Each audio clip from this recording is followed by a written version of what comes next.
శ్రీరామచంద్రమూర్తి ఎంతో సుభాష్ చంద్రబోస్ అంతే.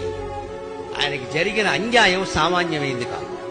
కాంగ్రెస్ అధ్యక్షుడుగా నెగ్గినటువంటి సుభాష్ చంద్రబోస్ పంచేయనివ్వలేదండి, తోమేశారు పట్టుకుని. హింస హింస అతివాదం. ఇక దేశం విడిచిపెళ్లి జపాన్ వాళ్ళని పట్టుకున్నాడే, నేను ఎక్కడి నుంచో వస్తాను, సైన్యం తీసుకుని వస్తాను. అలా వచ్చి కేవలం పిడికెడు మంది సైన్యంతో ముందు అండమాన్లో ప్రవేశించాడు. అండమాన్లో భారతీయ పతాక స్థాపన చేశాడు, జాతీయ గీతం పాడించాడు, వందే మాత్రం నినాదం చేయించాడు Subhash Chandrabose.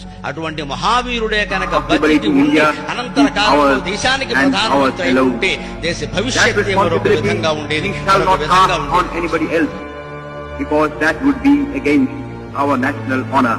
On this historic day, when India takes her place as a free and independent dominion in the British Commonwealth of Nations, at the stroke of the midnight hour, when the world sleeps, India will awake to life and freedom.